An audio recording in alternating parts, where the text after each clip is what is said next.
હરિ સુંદર નંદ મુકુંદા હરિ નારાયણ હરિ બોલ. હરિ સુંદર નંદ મુકુંદા હરિ નારાયણ હરિ બોલ. હરિ સુંદર નંદ મુકુંદા હરિ નારાયણ હરિ બોલ.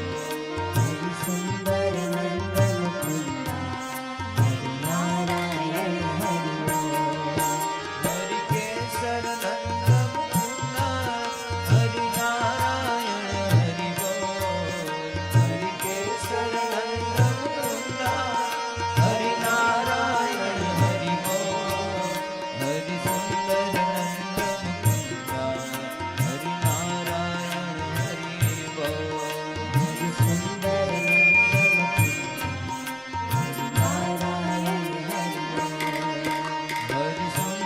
નંદ મુકુંદા હરિ નારાયણ હરિ બોલ. હરિ સુંદર નંદ મુકુંદા હરિ નારાયણ હરિ બોલ.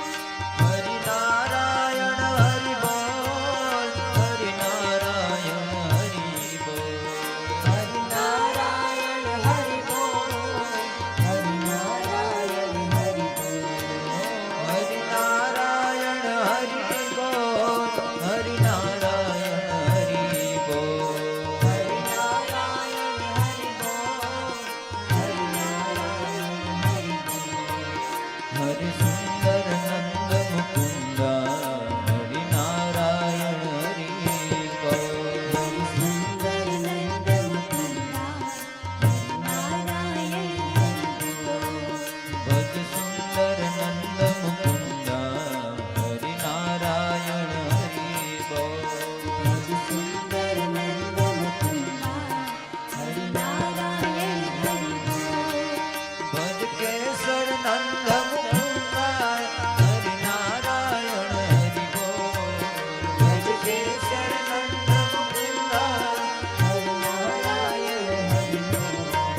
હરિ સુંદર નંદ મુકુંદા હરિ નારાયણ હરિ બોલ. હરિ સુંદર નંદ મુકુંદા હરિ નારાયણ હરિ બોલ. ભજ સુંદર નંદ મુકુંદા હરિ નારાયણ હરિ બોલ. ભજ સુંદર નંદ મુકુંદા હરિ નારાયણ હરિ બોલ.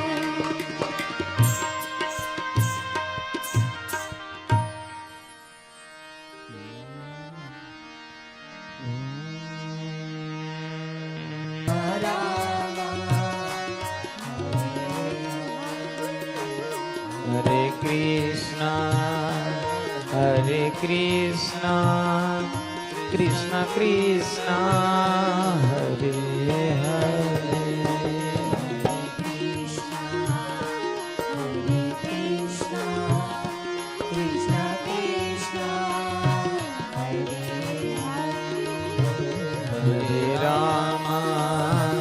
હરે રામ રામ રામ હરે હરે.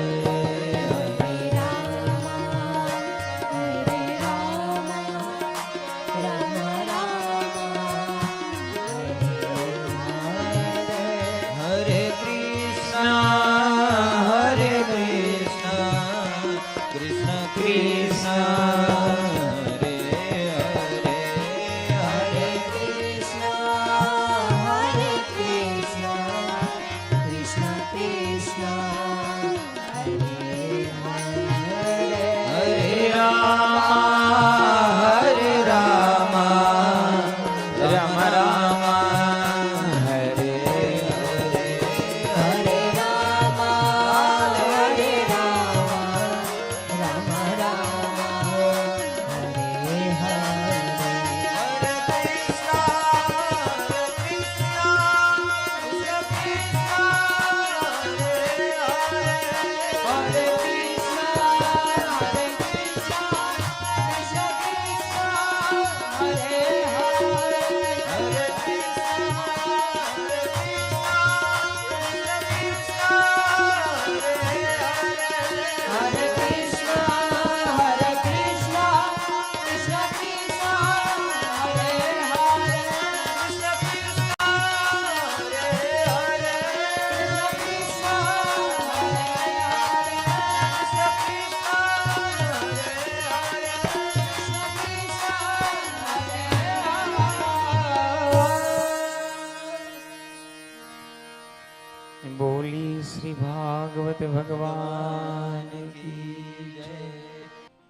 સાથે રહેનાર વ્યક્તિ છૂટી ન જાય એની વિરહ ઈ ઝંખના છે.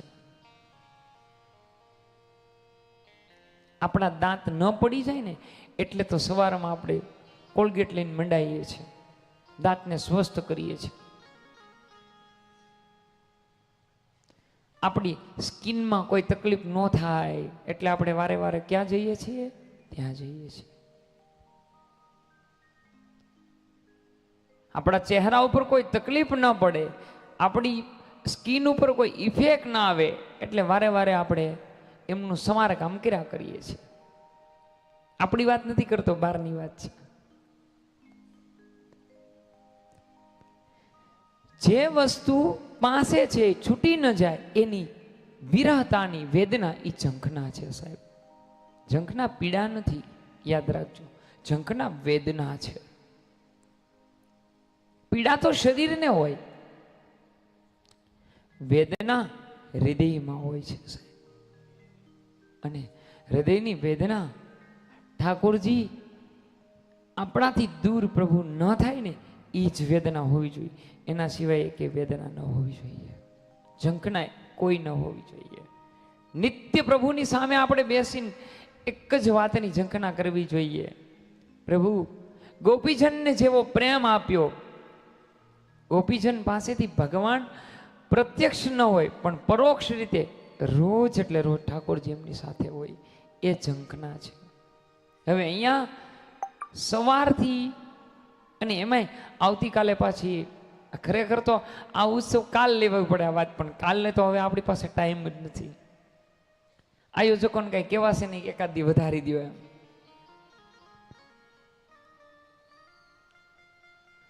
આવતીકાલે ગોપાષ્ટમી છે, પ્રથમ પ્રભુ પ્રવેશ કરે છે.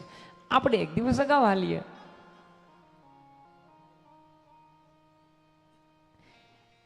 અહીંયા ભગવાનની હવે વેણુગીતની શરૂઆત ક્યારે થાય છે?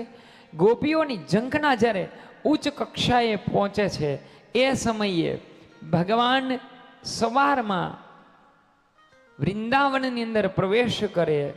હવે પહેલા જોજો, ગોપી ગીતની વેણુ ગીતની અંદર પહેલા ઠાકોરજીનું સ્વરૂપનો વર્ણવ્યું. જો તમે પેલા એમણે ઠાકોરજીના સ્વરૂપની વાત જ નથી આવતી વેણુ ગીતમાં. પહેલા શ્લોકની અંદર, પહેલા શ્લોકમાં તો શેની વાત આવે છે?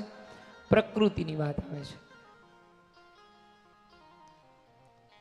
પહેલા પ્રકૃતિ પછી પુરુષ. નહીતર તો પહેલા બરવા પીડમ ને ટવરવા પુનો આવે. એટલે હું તો મારી રીતથી કહું છું, તમે સમજો કે એ આપનું વાત છે, સ્વીકારો કે ન સ્વીકારો. પહેલા પ્રકૃતિની વાત કરીએ. आइए 2 मिनट हम इन आध्यात्मिक की बात करें कि पहला प्रकृति की बात करे छे, पछी स्वरूप नी वर्णन करे छे. हवे स्वरूप में राग क्यारे उत्पन्न थाय, अनुराग क्यारे थाय? ज्यारे स्वरूप में लालच जागे तो अनुराग उत्पन्न थाय अने तो राग थाय. बिन देख होत न परतीति, जोया वगर કોઈ દિવસ ભાવ જાગે નહીં. અહીંયાથી આપણને બધા એફિલ ટાવરની વાત કરે. હવે મેં તમે જો આપણે કોઈ દિવસ અમરેલીનો ટાવર ન જોયો હોય તો એફિલ ટાવરમાં આપણને કોઈ દી ભાવ જાગે? એફિલ ટાવરમાં કોઈ દી આપણને ભાવ જાગે નહીં, કારણ કે અમરેલીનો ટાવર આપણે જોયો નથી ક્યારે ભાઈ. તો શું ખબર હોય? હશે ભાઈ. અહીંયા આપણા જે રિલેટિવો છે બધા યુએસ જાય છે, એમાં અમારે ગગુબેન, એ મેં વિડીયો કોલમાં જોયું. ગગુબેન અમેરિકા ગઈ તો કાનની કડી કાઢી નહીં એને, લ્યો વધાવો તાલી થેકવાર એને રસોઈ આપી હતી આપણને ભાઈ. મેં વિડીયો કોલમાં જોયું ને, ચાંદલો બદલો નહીં એને. મને જે દિન રમાડતી હતી ને એટલા વર્ષથી એનું લુક એનું ઈ છે. એ અહીંયા આવીને યુએસ ની વાત કરે તો હું કોઈ દી યુએસ ગયો નથી. તો આપણને જે જ્ઞાન નથી એને જવાનું મન થાય.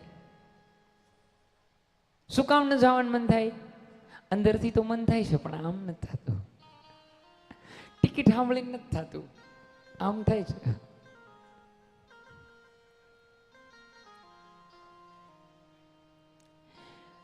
પરંતુ જ્યાં સુધી આપણે એને જોઈએ નહીં ને ત્યાં સુધી પ્રીતિ ન જાગે. એકવાર આપણે એ સ્થળ જોયા હોય તો આપણને ફરીને ગમે કે હા બરોબર છે. તો અહીંયા પહેલા સ્વરૂપનું વર્ણન કરતા પહેલા રાગ ઉત્પન્ન કરવાનું કીધું. તમારે અહીંયા ભગવત કથામાં આવવું હોય ને તો પહેલેથી આવો અને ભાવ ઉત્પન્ન થાય એવું ન હોવું જોઈએ. વક્તા હતા ગમે તે હોય, અહીંયા આવો અને પછી એમ થાય જાવું છે એવું ન હોવું જોઈએ. ખાલી ભગવત કથાની વાત સાંભળવા મળે આપણને સાહેબ, અને આપણામાં પ્રીતિ જાગી જાય ને એ જ સાચી ઝંખના છે. જો શું સાંભળવું શું લેવું એ બધી તો તમારા હાથની વાત છે. જો ભાઈ હું તો અહીંયા મરી મસાલા વાળી વાત કરું, સાંભળજો. હું કેવી વાત કરું અહીંયાથી, મરી મસાલા વાળી વાત, અને મારે કરવી જ પડે એ વાત. પણ એમાંથી તમારે શું લેવું? દાળ ભાત શાક રોટલી સંભારો, 2 પ્રકારની મીઠાઈ, 2 પ્રકારનું ફરસાણ. આમ તો અત્યારમાં જમવાની વાત કરે, પછી 11:30 વાગે જમવાની વાત કરવી એ પાપ છે. 12 વાગે હું તમને સરસ મજાના ભોજનની વાત કરું અને મને એ મારા શબ્દો છે, કોઈના નથી. જો બીજાના શબ્દો બોલું તો હું કહું આના શબ્દો છે. હું એક દિવસ લખતો હતો ને તો મને એવું થયું કે ભગવાન રસોવેશ શબ્દ ભગવાન માટે શું કામ વાપર્યો છે? તો મારા શબ્દો છે, કોઈના નથી. એટલે હું કહી શકું કે તમને 1 વાટકામાં હુકડી આપે અને 1માં ગુલાબ જાંબુ આપે મસ્ત એકદમ નરમ નરમ, તો તમે શું લ્યો ચતુરભાઈ? ગુલાબ જાંબુ જ લઈએ ને, હુકડીને બટકું નથી લેવું ભાઈ.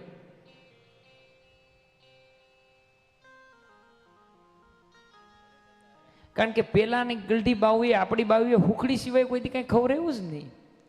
હું મારી બાન ઘણી વાર કહું, હું કહું બા તો ઓલી ગાંઠિયા બનાવતા, ખબર છે અહીંયા ગલઢા બાવું બેઠા છે ને બધા ગાંઠિયા બનાવતા. હવે એ ગાંઠિયાનો ડબ્બો ગોતવાની હું તમને સિસ્ટમ કહું. ડબ્બો લઈને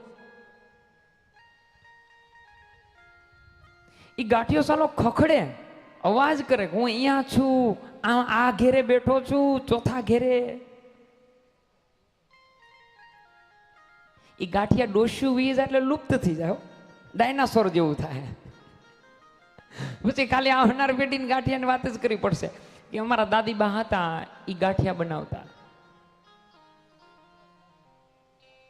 લીમડાના દાંતણની ગરજ ક્યારેક ક્યારેક અમારા ગાંઠિયા સારી દેતા હતા ને, એવા કડક ગાંઠિયા આપણે નાના હોય ત્યારે. હમણાં એક દર અમે બેઠા હતા અહીંયા બધા, મેં વાત કરી હતી રાંધણ છઠની. પેલા આપણે રાંધણ છઠની કેટલી રાહ જોતા, કેટલી બધી રાહ જોતા બેન, સાચું ખોટું?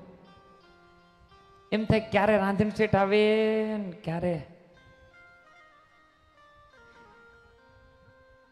કાલ હિતેશભાઈ બહુ સરસ વાત કીધી કે તહેવારોને આપણી સંસ્કૃતિની સાથે રહીને ઉજવજો. ક્યારેક અહીંયા બેઠેલી માતાઓ છે ને એને નમ્ર નિવેદન છે કે આવા તહેવારોની અંદર ભલે તમારે ભગવાનની દયા હોય, આપ બધા છો એના કરતા 1000 ગણા ખુશ રહો, સુખી થાવો, એવા વ્યાસ ગાદીએથી મારા આશીર્વાદ છે.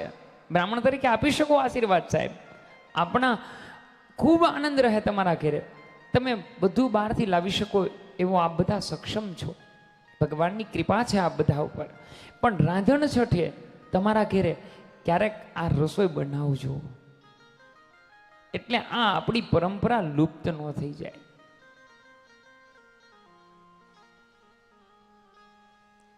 અહીંયા પ્રકૃતિનું વર્ણન પહેલા કરવામાં આવ્યું અને પછી પુરુષનું વર્ણન કરવામાં આવ્યું. આઈએ ભગવાનનું સ્મરણ કરી હવે વેણુ ગીતની અંદર પ્રવેશ કરીએ.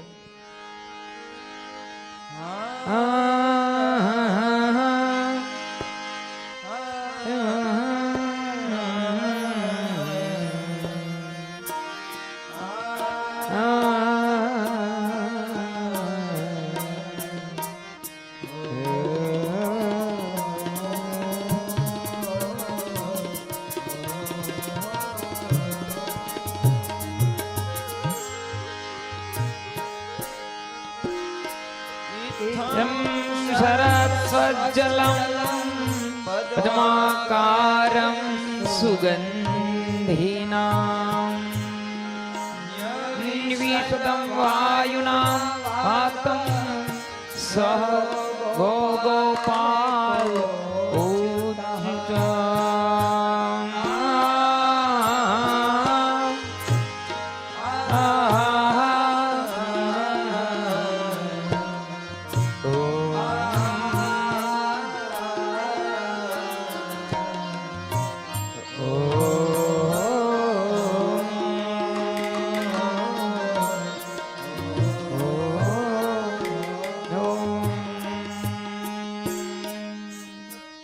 आइए पहले इन श्लोक का अर्थ समझते हैं।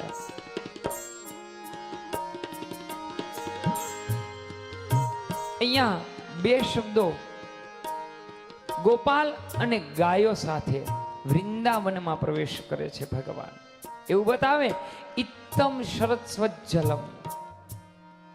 પહેલું જ શરીરમાં જલ તત્વ શુદ્ધ હોવું જોઈએ, એટલે અહીંયા સ્વજ્જલમ શબ્દ વાપર્યો. ત્યાર પછી પદ્માકારમ ન્યવિશતમ. ન્યવિશતમ એટલે દાખલ થવું, પદ્માકારમ એટલે કમળ બતાવ્યું છે.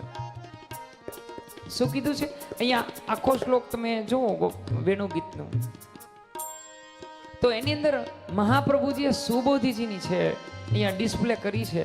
હું એમનામાંથી જ જોઈને કથા કરું છું, મારા એક પણ શબ્દ આની અંદર છે નહીં. મહાપ્રભુજીએ સુબોધીજીની અંદર બે શબ્દોનો વધારે અર્થ ભાર મૂક્યો એના ઉપર. તમે કોઈના ઘરે જાઓ, તમને એમ કે આવો અને બેસો, તો તમે મારી હારે રહેજો, પાછા નાવમાં વાહે ન રહી જતા, નહીતર મને મજા ના આવે ને તમને મજા ના આવે. આપણે કોઈના ઘરે જઈએ, તમને એમ થાય કે મહાપ્રભુજીએ આટલા બધા શ્લોક છે, અર્થ નાના નાના શબ્દો છે, તો શબ્દોમાંથી મહાપ્રભુજીએ બે જ શબ્દો શું કામ લીધા? અને બીજું, મારી એક કરબદ્ધ પ્રાર્થના સાંભળો કે કોઈ પણ સંપ્રદાયના વ્યક્તિઓ અહીંયા બેઠા હોય, એમણે એવું ન માનતા કે સંપ્રદાય કથા કરે છે. હું તો તમને આપણને બધાને સરળ સમજાય વેણુગીત. આવતીકાલે તમે ગમે ત્યાં વેણુગીત સાંભળો ને તો સાલું બીજું કાંઈ તો કાંઈ નહીં, પણ આ વ્યાસપીઠ તો તમને યાદ આવવી જ જોઈએ. એવી મારી કોશિશ છે. અને એકવાર આ વ્યાસપીઠ ભારતભરમાં, રમેશભાઈ, ગમે તેવી કથાના આયોજન થતા હોય, આ ભારત વર્ષની અંદર રાષ્ટ્રગીત સાથે જો કોઈ કથાની શરૂઆત થતી હોય ને તો સાહેબ મારી વ્યાસપીઠ છે, આ સિવાય એક પણ છે નહીં સાહેબ. આમનું રૂપાલા સાહેબે પણ એ બાયકોલ અભિનંદન આપ્યા કે ભાઈ સરસ, કે આ એક જ વ્યાસપીઠ એવી છે કે જે રાષ્ટ્રગીત સાથે ભગવત કથાની શરૂઆત કરે છે. જ્યારે કોઈ નહોતા કરતા ને ત્યારથી મેં શરૂઆત કરી હતી. જો દેશભક્તિ હોય ને, દેશ દાજ હોય ને, કારણ કે જનની જન્મભૂમિ ગેરે યસી, જ્યાં જન્મ્યા છે ને એનો જો ગર્વ ન હોય ને તો ક્યાંય આપણે હાલીએ જ નહીં. આપણે 7 રૂપિયાની નોટ કહેવાય, એ માર્કેટમાં ચરણમાં ના હોય. એટલે માફ કરજો, એવું નહીં બોલતા કે ભાઈ એમને તો ખાલી સુબોધીજીની હતી ને વૈષ્ણવોની વાર્તા હતી, એવું નથી મારા બાપ. આપણે બધા જ હરિગુરુ ભગવાનના શ્રી ચરણની રજ છીએ. પણ મારી કોશિશ એવી છે કે જેમણે વેણુગીતને ન્યાય આપ્યો ને એ ન્યાય ઉપર આપણે ચાલીએ. તમે કોઈના ઘરે ગયા હોય, અહીંયા મહાપ્રભુજીએ બે શબ્દો પર વધારે ભાર આપ્યો. એક છે પદ્માકારમ અને એક ન્યવિશત. પદ્માકાર એટલે કમળ, ન્યવિશત એટલે દાખલ થવું. હવે તમે કોઈના ઘરે જાઓ તો તમને એમ કે આવો અને બેસો, તો તમને વધારે કયું સારું લાગશે? આવો આવો. આપણે એને ઘરે ગયા કઈ ઊભા રહેવાના જ ન હોય ભગત, એને સોફો ભાળીએ એટલે આપણે બેહી જ જવાના છીએ. પણ આપણને એ આવકારો આપે ને, આવો ઉયાવ આવો તમારું સ્વાગત છે મારા ઘરે, પધારો ભાઈ આવો, એ આપણને વધારે સારું લાગે. પછી તમે એને ત્યાં બેસી અને હાંડિયા ખૂતી જાય એવી ચા પીએ આપણે, હે ફળી ઊભી રહે એ તો આછી લાગે, પણ આખું હાંડિયા ખૂતી જાય એવી ચા જો પીએ એ બધું આપણે ભૂલી જાય. આપણે યાદ ક્યું રાખીએ? સ્વાગત. યાદ ક્યું રાખીએ? સ્વાગત. હું તમારા ઘરે આવ્યો હોય, તમે મને આવો ન કયો અને બેસાડી દો, પછી તમે મને 56 ભોગ જમાડો, મને વાલા લાગે? ન લાગે. નહીં આદર નહીં આવકાર નહીં નैनों में स्नेह, तुलसी इस घर न जाइए भले कंचन बरसे में. તો આપણને બેમાંથી શબ્દ કયો વાલો લાગ્યો વધારે? આવો ભાઈ, વેલકમ, સ્વાગત છે મારા ઘરની અંદર તમારું. તો અહીંયા મહાપ્રભુજીએ 2 શબ્દો ઉપર ભાર આપ્યો છે. ભગવાનને અચ્યુત કહ્યા છે. अच्युत का अर्थ होता है જેનું સ્વરૂપથી ખલન ન થાય, જે અચ્યુત કહેવાય છે, જે લીલામાં નાયક શ્રેષ્ઠ છે. એટલે અહીંયા શબ્દ વાપરીને સ ગોપાલ કો અચ્યુત. જેની પાસે મોઢે હોય એને વાંધો નહીં, પણ જેને વેણુગીત મોઢે ન હોય એ હેન્ડસેટ ઉપર જરાક લિરિક્સ કરીને રાખજો આગળ, એટલે વધારે મજા આવે આપણને. કો અચ્યુત, ત્યાં અ છે નહીં, પણ સંધિ છૂટી વાળા માટે અચ્યુત શબ્દ વાપરવામાં આવ્યો છે. અચ્યુત એટલે નાયક થાય. નાયક કોણ બની શકે? જે વર્ચસ્વ વાળી વ્યક્તિ હોય એ નાયક બની શકે ને. અહીંયા જવાબદારી આગળ બે બેઠા એ મુરબ્બીને આપી છે, બરોબર. આની જગ્યાએ 5 વર્ષના છોકરાને આપી હોય તો આપણે કોઈ હારી એનું. આ ડારા ડફારે અમારે જયસુખભાઈ ભગત ડાયા ડફા કરે તો અમે કહીએ હા હા બોલો બોલો હું છે. આ જગ્યાએ નાનું 5 વર્ષના 2 છોકરા હોય તો આપણે ધ્યાન દઈએ ને? ન દઈએ. નાયક શ્રેષ્ઠતા બતાવે છે. શું બતાવે? શ્રેષ્ઠતા. હવે હારે કોણ છે ભગવાનની સાથે? ગોપ એમના સેવકો છે. ગોપો એમના સાથે એમના સેવકો છે. ગોપો છે દેવતાઓનો અવતાર છે. બીજું મહાપ્રભુજી લખે સ્વભાવે નિર્દોષ છે. ધ્યાન દેજો બંધુઓ, મહાપ્રભુજી એવું કહે છે કે ગોપો છે એ ભગવાનનો અવતાર છે. સાંભળજો, નાયક કોણ છે? ભગવાન છે. અહીંયા કેવું સરસ 2 શબ્દોનો સમન્વય કર્યો. એક ભગવાન એમ કહે કે ગોપો દેવોનો અવતાર છે, તો ભગવાન શું છે? દેવ. મારી સમજણ શક્તિની બહાર જાય વાત, ખબર છે. દેવ અને દેવોનો અવતાર બંનેને સાથે જોડવામાં આવ્યા, કારણ કે ભગવાન ઋષિમુનિઓને આજ્ઞા કરવામાં આવી હતી તમે જાઓ. બીજો શબ્દ એવો વાપર્યો કે સ્વભાવે નિર્દોષ છે. પ્રભુને કેવા લોકો ગમે છે? ભગવાનને નિર્દોષ લોક ગમે છે. પ્રભુને મારો ને તમારો સ્વભાવ કેવો ગમે છે? નિર્દોષ ગમે છે. ભગવાનને ભાવ ગમે છે, ભપકો ન ગમે. મારા બાપ, જો એને ભપકો ગમતો હોત ને તો એ દુશાસનના મેલે 56 ભોગ જમવા ગયો હોત. મહાભારત ખોલજો તો દુશાસનના મેલે દુર્યોધને પ્રભુ માટે, ભગવાન સંધિ માટે આવે ત્યારે 56 ભોગની તૈયારી કરે, એ ઠુકરાવી દે અને સુલભાને ત્યાં રાત્રિના સમયે જાય. ભાવ ભોગવત્યમ, મારે ભોગતા થવું છે. ગોપા સ્વભાવે નિર્દોષ છે. અને ત્યાર પછી વર્ણનું વર્ણન કરવા. ફરી એકવાર આપણે એ શ્લોકને દોરાવીએ, પહેલા શ્લોકને. આइए मेरे साथ सब गाइए.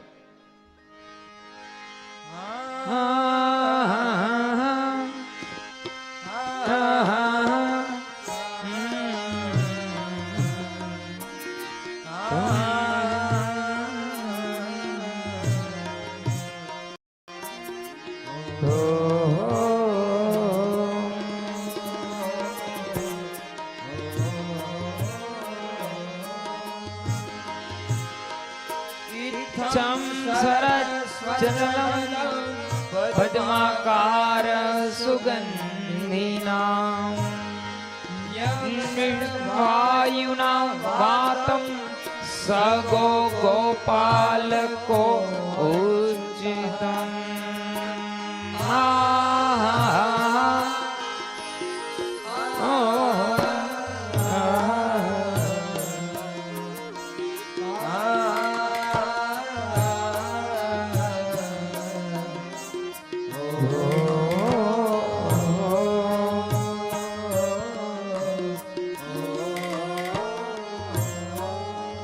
ભગવાન પ્રવેશ કરે છે ત્યારે હવે અહીંયા જળનું મહત્વ બતાવ્યું.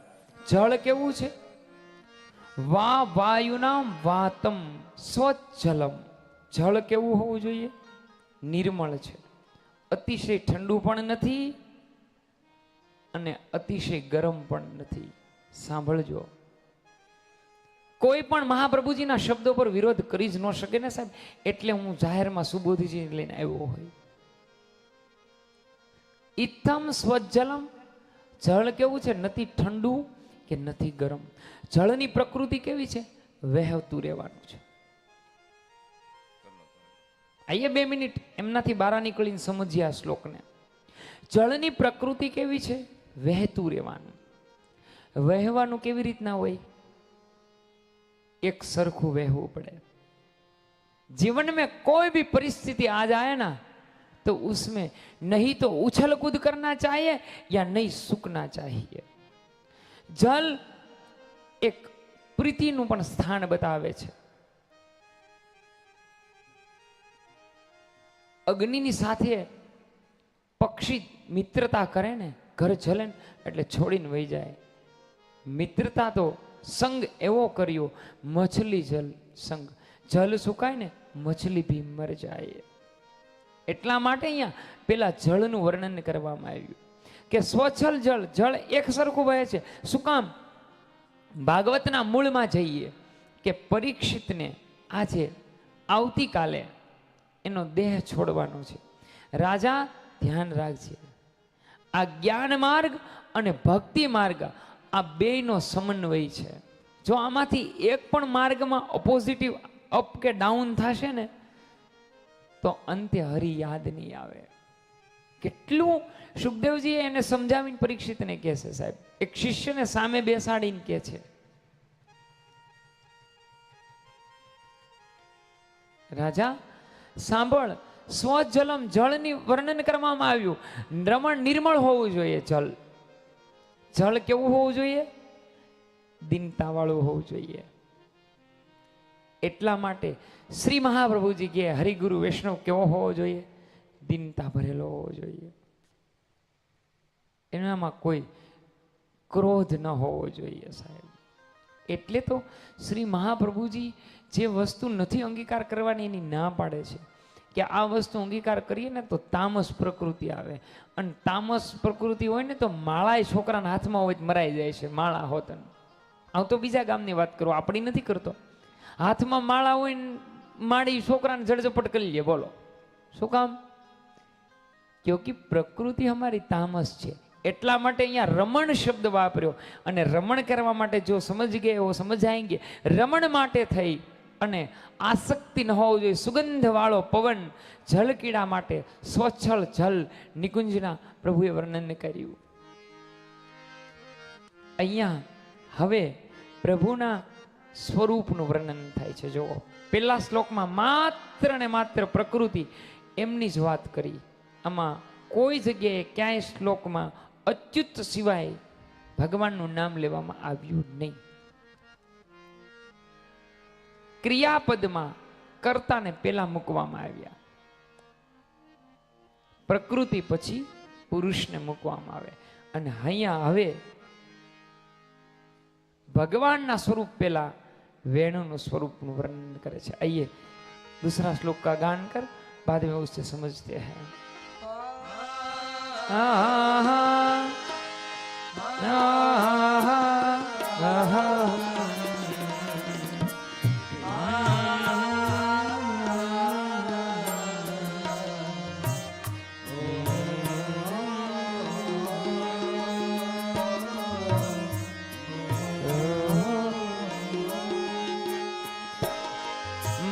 મધુપતિ ભૃંગ દ્વિજ કુલ જુષ્ટ સરહ ઈર્મદ્યુદ્રમ મધુપતિ રવગાયન હરયન પશુપાલ બલ ચુકુજ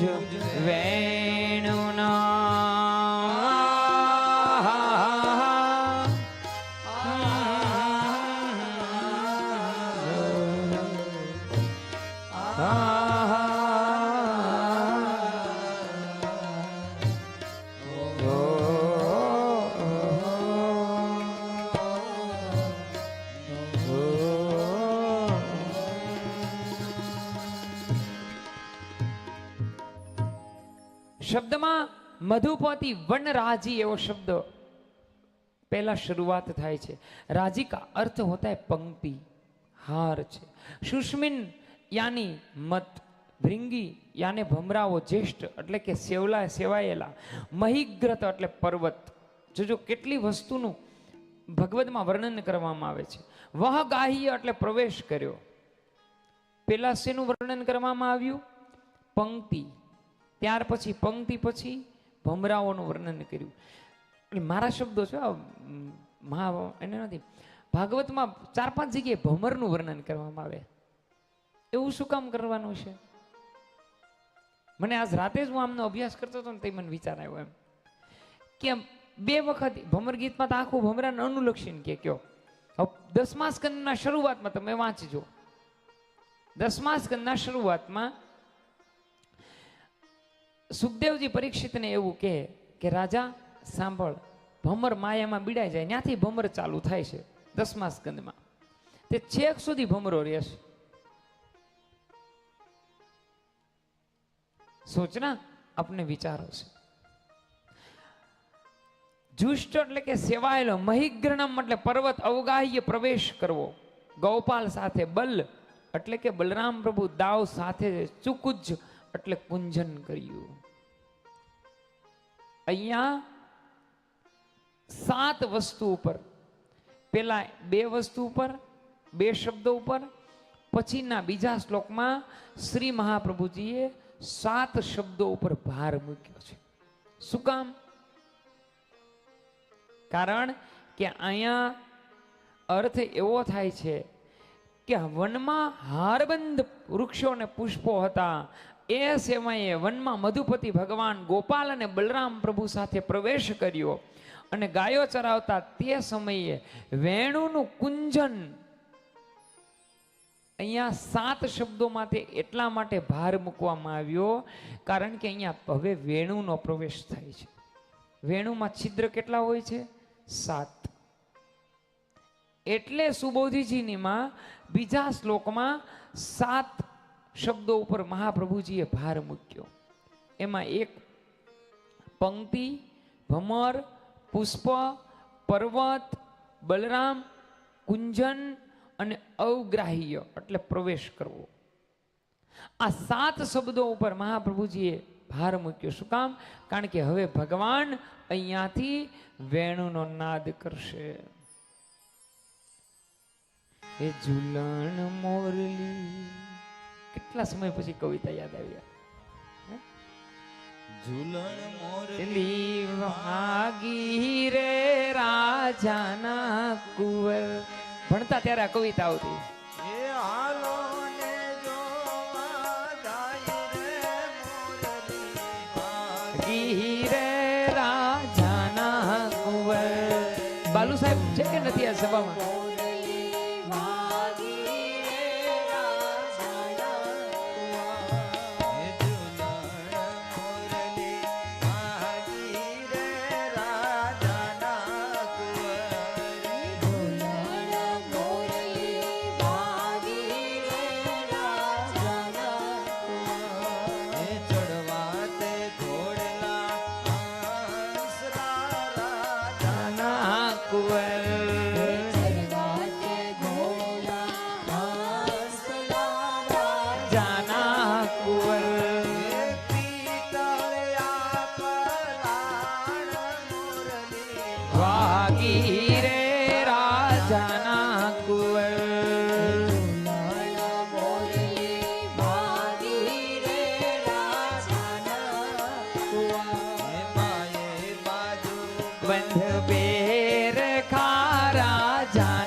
વાગી રે રાજાના કુંવર ઝૂલણ મોરલી આવા પગે રાઠોડીએ મોજડી રાજાના કુંવર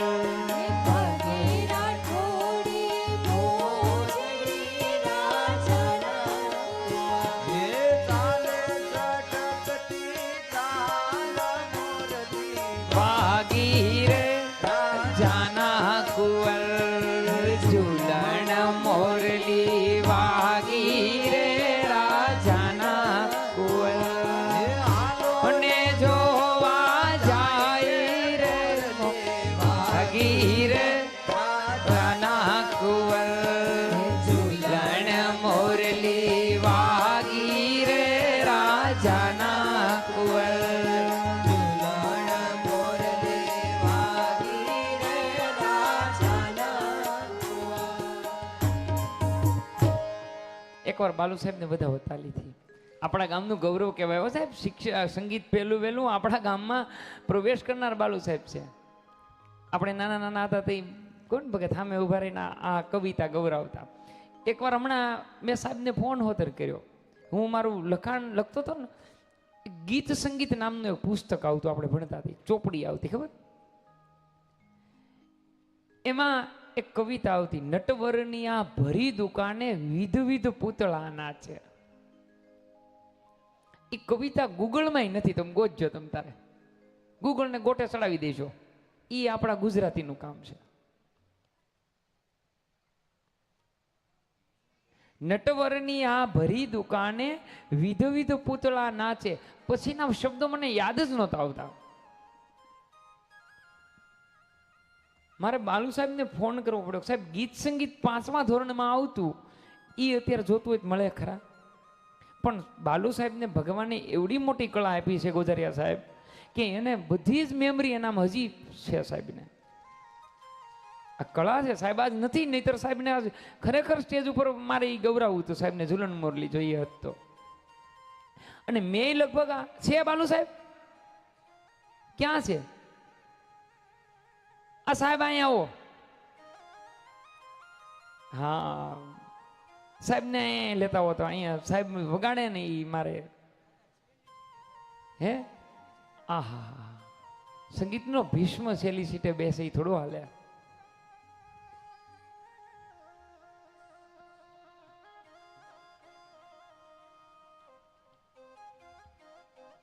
આપણા ગામનું વર્ષો પહેલાનું આ ઘરેણું છે સાહેબ સંગીતનું.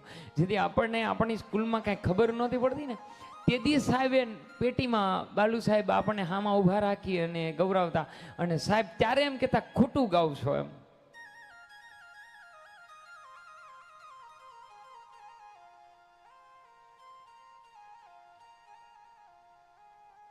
સાહેબ આજ અમથે નસીબ પરિવાર જાન લઈને આવવાનો છે, એટલે તમને તો આજ બહુ હાંસવવાના છે અમારે.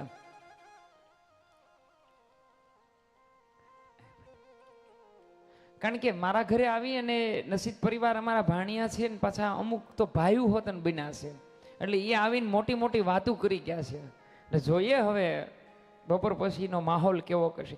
હાચીને કાલે લગ્નનો માહોલ કેવો, ગીતનો માહોલ કેવો કર્યો? બહુ સારો રહ્યો ને? વાહ ભાઈ વાહ, એ જ કરવાનું છે આપણે.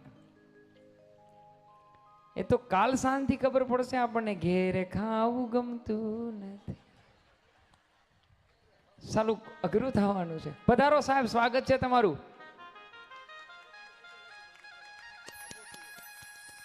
સાહેબ ઝૂલણ મોરલી કરવાનું છે અહીંયા અહીંયા. હા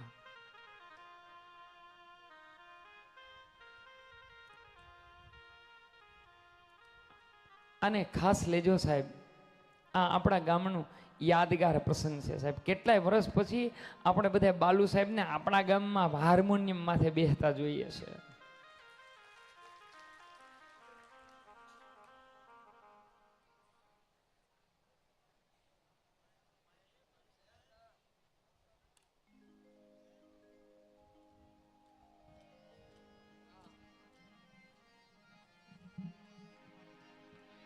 ભલે વાર લાગે, આપણે કાંઈ કામ નથી સાહેબ, અમારે 2 દી આ જ કરવાનું છે.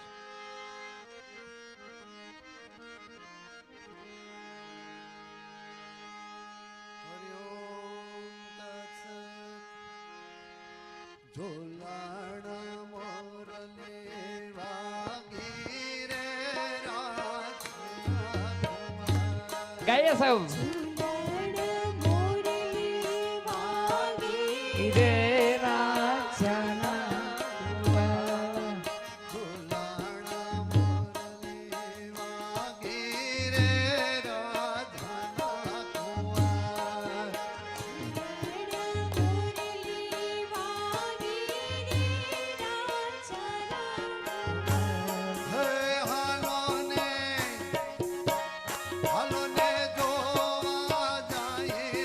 મુરલી વાગી રે રાજાના કુંવર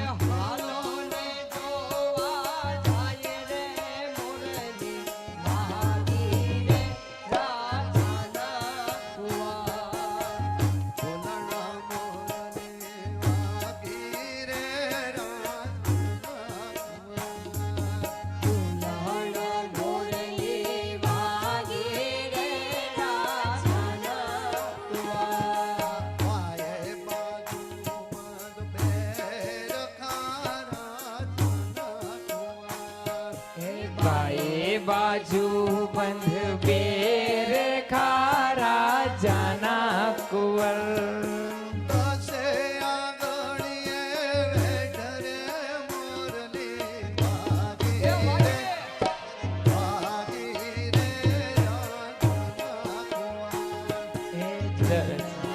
મુરલી વાગી રે રાજાના કુંવર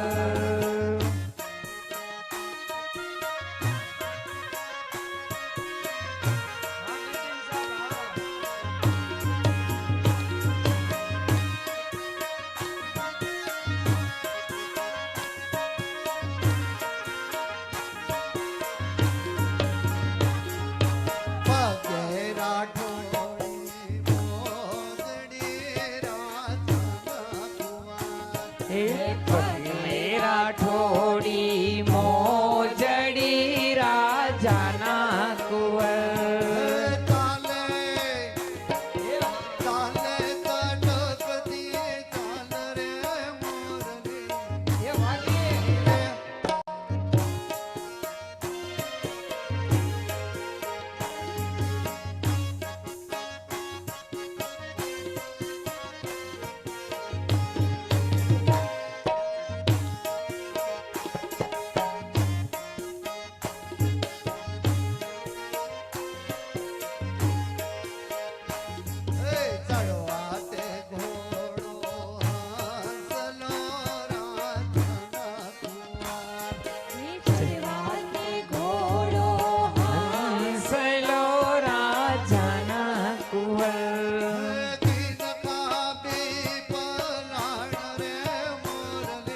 વાગી રે વાગી રે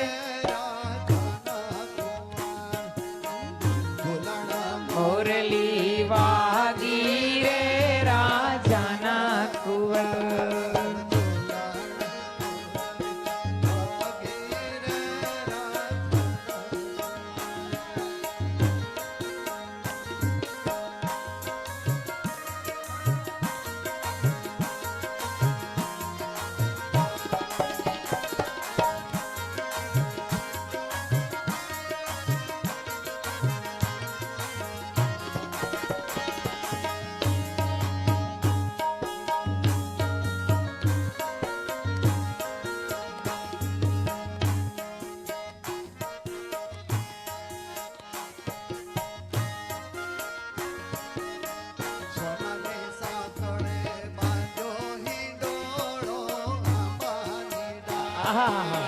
નાની સાકળે બાંધો હિંડોળો આંબાની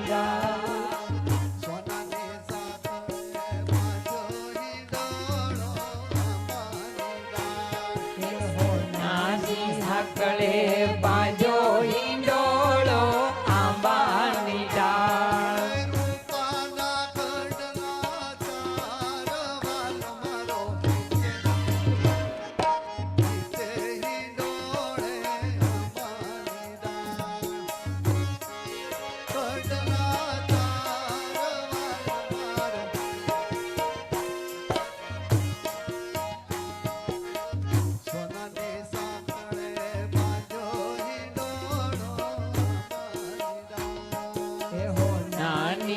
ગળે બાંજો હિંડોળો આંબાની ડાળ.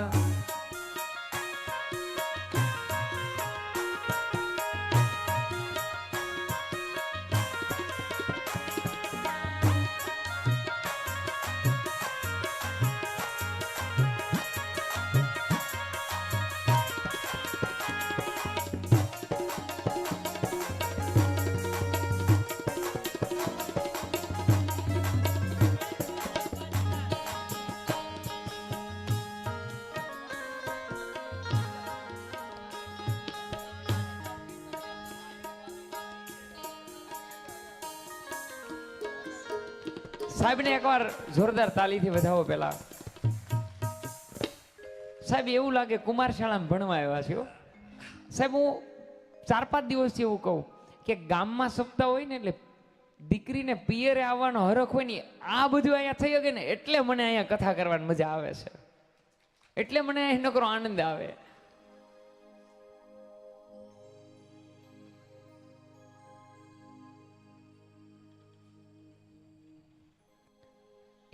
સાહેબ લીધો.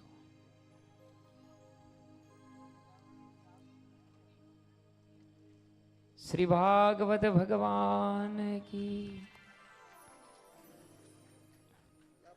અરે સાહેબ નહીં એમ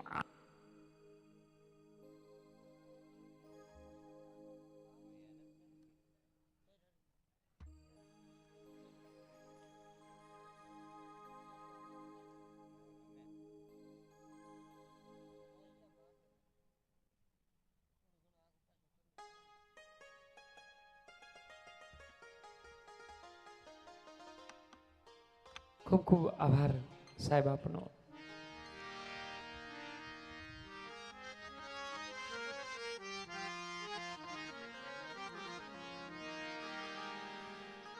વેણુકા વર્ણન ભગવાનને હવે સુબોધીજીના આધારે વર્ણન કરીએ.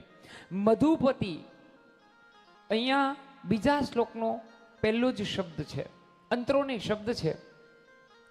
એમાં ભગવાનને મધુપતિ શબ્દ કહેવામાં આવ્યો છે. પણ માફ કરજો, મધુપતિનો અર્થ તો યાદવોના સ્વામી થાય, પણ અહીંયા વેણુ ગીતમાં એ અર્થ ન લેતા વસંતના પતિ તરીકે અહીંયા લઈએ. કારણ કે અહીંયા આપણે વર્ણન શેનું ચાલે છે? કુંજ વર્ણન ચાલે છે. એટલા માટે ભગવાનને રસવાળા શૃંગાર રસાત્મક અર્થ યોગ્ય છે એનો. કારણ કે અહીંયા ભગવાનને શેના પતિ તરીકે લેવાના છે? વસંતના પતિ તરીકે. નિર્મળ સ્વચ્છ જલ પેલું બતાવ્યું. 7 અર્થ બતાવવાના છે, સમજો. 7 વસ્તુ બતાવી કે આ 7 વસ્તુનો આધાર લઈ અને પ્રભુ ક્યાં પધારે છે? વનમાં પધારે છે. હવે આધ્યાત્મિક જગતમાં ખાલી એક વખત ડોકું કરીએ કે વનમાં શું હોય? હિંસક પશુ હોય ને વનમાં. તો હિંસક પશુથી બચવા માટે માણસે કઈ ને કઈ સહારો લેવો પડે. તો સંસાર રૂપી આ વનની અંદર 7 વસ્તુઓ મને તમને પીડાવે છે. આમાંથી બહાર નીકળવા માટે 7 છિદ્રો વાળી વેણુનો ઉપયોગ કરવો પડશે. એના માટે થઈ 7 ભુવન સુધી જવું પડશે સાહેબ. એના માટે થઈ સાધકે 7 સાધ્ય સુધી એને જવું પડશે. 6 ચક્રોને એ ખોલે ત્યાર પછી 7મા ઘર સુધી જઈ શકે, એ સિવાય કોઈ દી જઈ ન શકે. સરોવર, નદી અને પર્વત, આ 3 વનનું સ્થાન બતાવ્યું. આ શ્લોકની અંદર 3 વસ્તુનું મહત્વ બતાવ્યું મહાપ્રભુજીએ. એક વન ની અંદર પર્વત, સમુદ્ર અને સરોવર. આ 3 શું છે? કારિકાઓને વન સુંદરીઓ સાથે સરખાવવામાં આવ્યું. વન શેનાથી સુંદર લાગે? જંગલ હોય એની અંદર નકરા ઝાડવા હોય તે સારું ન લાગે. એની અંદર આ 3 વસ્તુ હોવી જોઈએ. પહાડ હોવો જોઈએ. તમે ચિત્ર દોરીએ, કોઈ માણસ કુદરતી દ્રશ્ય દોરે તો એમાં પહાડ પેલો દોરે કે નહીં? જો તમારા બધા પાસે યુટ્યુબ હોય તેમાં તમે ક્યારેક આ લખીને મૂકજો એટલે પહેલું જ પેન્ટર કાર આમ પહાડ દોરશે અથવા તો એ નદી દોરશે, સાંભળજો, અને કાંઈ સમુદ્ર દોરશે, સરોવર. આ ત્રણ વસ્તુ દોરા પહેલા ક્યારે વર્ણ સુંદર લાગતું નથી. એટલે મહાપ્રભુજીએ આગળની 4 વસ્તુને છોડી અને 3 વસ્તુને પહેલા લીધી. મન, ચિત્ત, બુદ્ધિ અને અહંકાર. એને છોડ્યા પહેલા 3 વસ્તુને પહેલા લીધી, રાજસ, તામસ અને સાત્વિક. જો આ 3 માંથી આપણે સાત્વિક ગુણને ધારણ કરશું તો જ આપણે શૃંગાર રસાત્મા કા ભગવાનને 3 સુંદરીઓ વડે વેણુનું ઉદ્બોધન કરી શકીએ, આપણે વેણુને સમજી શકીએ. હવે એ કહેવાય ચાર્યનમ મધુપતિ રવગાહ્યમ દ્વિકુલ જષ્ટય. એટલે કે ઝાડ ઉપર કોણ બેઠું છે? પક્ષીઓ બેઠા છે. આપણા ઝાડ ઉપર શું બેઠું હોય? પક્ષીઓ શું કરતા હોય? કિલરવ કરતા હોય. પણ આપણા ઝાડની અંદર તો શું બેઠા હોય? જે પક્ષી બેઠા હોય એ આપણને શાંતિ લેવા દે નહીં. આ કયા પક્ષી હોય?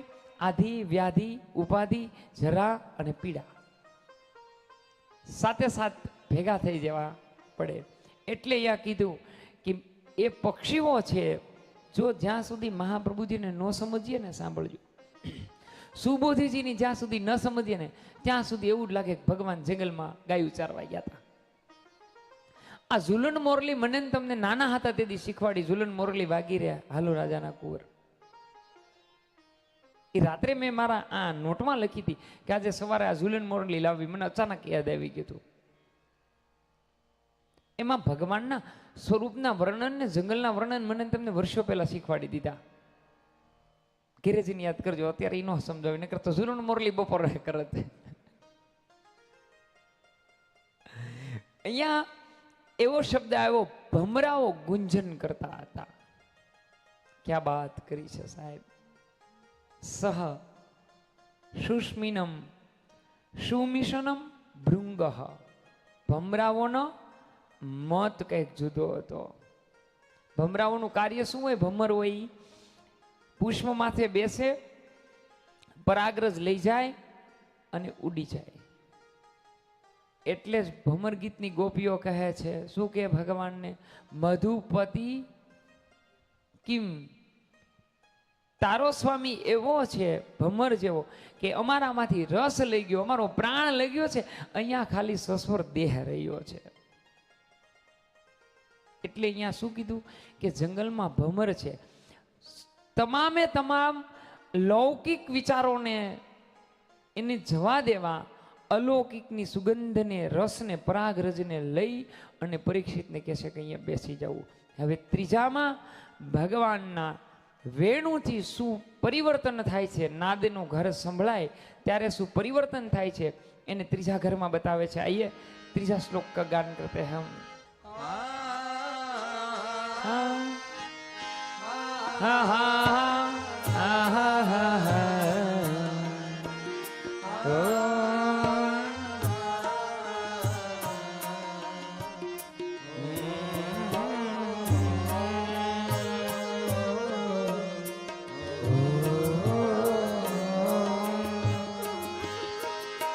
તદવ્રજ શ્રિયઃ શ્રિય વેણુગીતમ સ્મરોદયં ચિત્તં પરોક્ષં કૃષ્ણસ્ય સ્વાગીભ્યોર્વર્ણયં.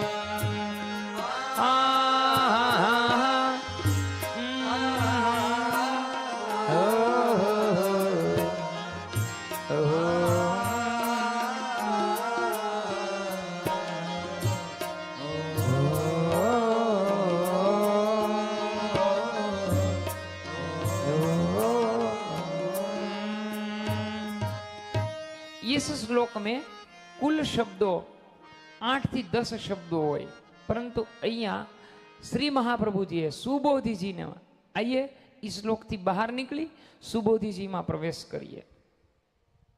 सुबोधि जी में 5 श्लोक नु 5 શબ્દોનું મહત્વ બતાવ્યું છે. એક, આશ્રિયત. આશ્રિત્યનો અર્થ આશરો ન થાય, સંસ્કૃતમાં આશ્રિત્ય એટલે સાંભળવું થાય. જો કે તમારી મોઢે આવી બધી વાત કરવી, યાર આ બધું તો હિમાલયમાં બરફ વહેતા જેવું છે આજે. પણ એટલી મારા પર કૃપા કરજો કે હું જે શબ્દ આપું છું ને એને આપ સમજી શકશો. બાકી ભાગવતમાં તમને ખબર જ છે યાર શું છે એ બધું. વૃત્તાંત તો હું કહીશ તો આગળ 10-15 મિનિટ થશે તો મારી પાસે વિષય પૂરો થઈ જાય.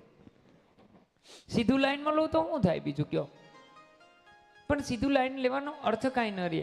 જો ભાગવતની ગહ્યતાને હું તમે આપણે સમજી ન શકીએ, જો આપણે કોઈથી સમજી શકવાના નથી, પણ આ તો ખાલી માણી શકીએ છીએ. જો આટલો રસ ભાગવતમાં ખાલી વેણુ ગીતના 3 શ્લોક થયો. આજે કેટલા વાગ્યા જોવો તો? 10:30 વાગ્યા. બોલો રમેશભાઈ, 2-4 દી વધારે એવું લાગે છે.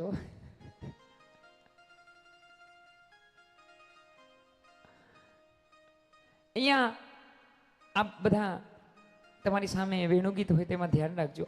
આશ્રિત્ય એટલે કે સાંભળીને, સ્મરોદય એટલે કામદેવ જાગૃત કરનારા, કાશ્ચિતમ એટલે કેટલાક, પરોક્ષ એટલે ગેરહાજરી, અને અન્ય વર્ણયમ એટલે વર્ણન કરવા લાગ્યા.